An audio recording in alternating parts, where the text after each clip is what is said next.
For 2 years, Lori Teachin has struggled to create a picture in her mind of how Port Authority police officer Kenneth Teachin died on September 11th. You have a thought in your head about what you think happened that day, and in my case, how my brother died that day, and it's sort of something that you can live with, you can sleep at night with.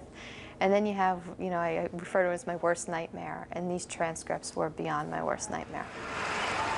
The transcripts contain chilling and gory accounts of her brother's final moments. The documents that they wrote were never meant for public eyes.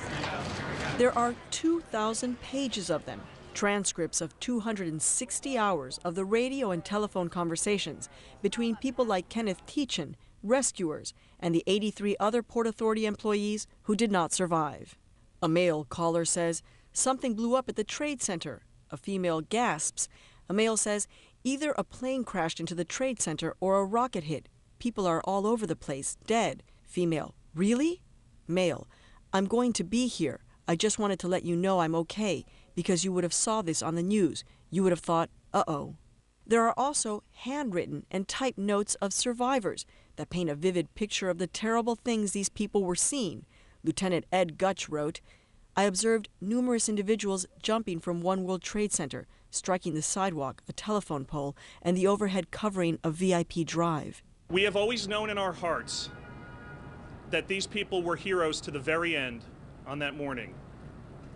These transcripts prove that we were right. See it to the whole box? The paper documents were released for a $500 fee, the result of a lawsuit by the New York Times, which angered the victims' families and survivors like Officer David Lim.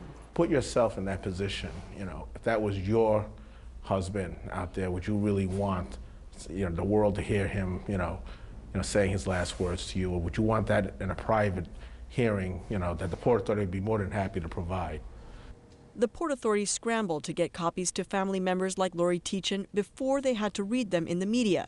She hopes the public will not focus on the many disturbing accounts, police jargon, and the last messages out, but rather the messages their loved ones gave their entire lives. The only thing that this did for me and my family was take away the peace that we worked so hard to get for the past 2 years. And especially with the anniversary coming up, this is the 2nd year, and we should be celebrating their lives, not rehashing their deaths. These will be some very difficult days for many of these families. Even those who say they don't want to see the transcripts will not be able to escape the media attention. All of this just 2 weeks before the 2nd anniversary of the Trade Center attacks. Judy?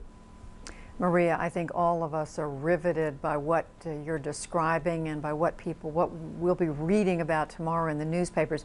But as you look through this, what is new in this material?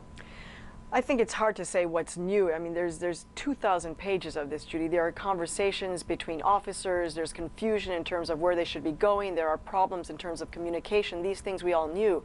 There are stories of heroism as well. In fact, I have a stack here.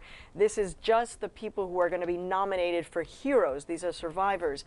But I think what's new is that this will bring up a lot of pain once again for the families, people who had thought that they had moved just a little bit forward, and again, they are going to be just put right back 2 years ago, unfortunately.